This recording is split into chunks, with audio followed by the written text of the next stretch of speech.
This painting is not only one of the most striking images in art history, but also one of the most debated.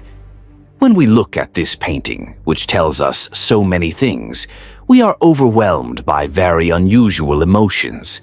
Sadness, anger, humiliation are just a few of them. The name of this incredible work is The Fallen Angel. In 1847, a young French painter portrayed Lucifer, the devil, in a way no one had ever succeeded before, and he did it in a manner we can only call astonishing. Normally, when we think of the devil, a figure with an evil, dark, frightening, and constantly furious nature comes to mind. But in this painting, the devil is depicted with divine beauty. With a body like that of a Greek god, he lies on the rocky ground, his muscles tense, his hands clenched as if trying to suppress an emotion. But what truly matters to us is not his body, it's his eyes. Cabanel strikes us like a slap with the hatred, resentment, and loneliness in the devil's eyes. The sky above him shines with the presence of angels celebrating the glory of God. Meanwhile, the devil is alone, defeated, and angry.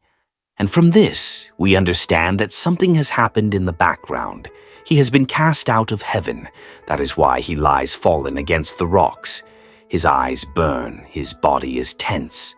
Is what consumes him truly the feeling of defeat? Or is he someone gathering strength in pursuit of revenge? Or is he a figure who has hopelessly accepted everything?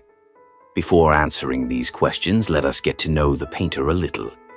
Alexandre Cabanel was only 24 when he created this work, yet the art world had known him long before.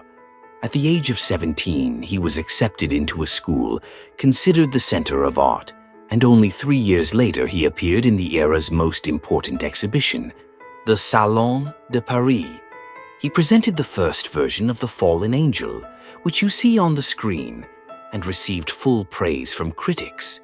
But Cabanel felt that, despite what the critics said, something was still missing.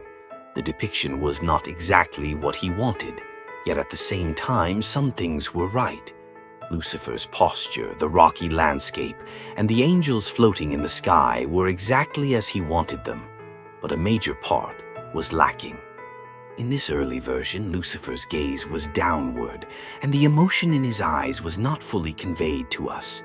His hand on his forehead made his defeat unmistakable, but when we look at the final version of the painting, we clearly see that something in Cabanel's vision has changed.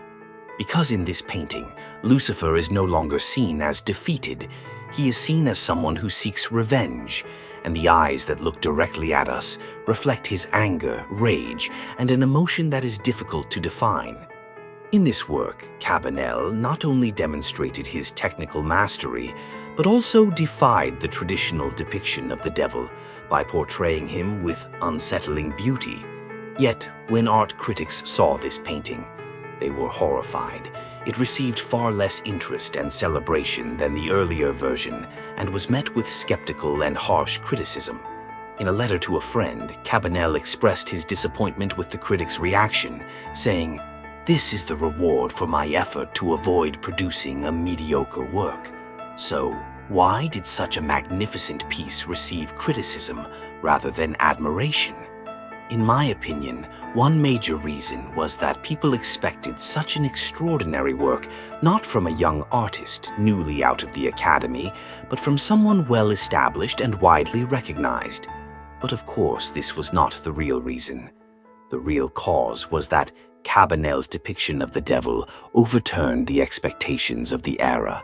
His body was far from monstrous or strange. He had the beauty of a Greek god. His muscular form and posture made him look more like a hero than a demonic being. Naturally, many critics asked the question, how can the devil be this beautiful? Cabanel's answer was as striking as the painting itself. Outer beauty can be deceiving, and morality is not always reflected in appearance.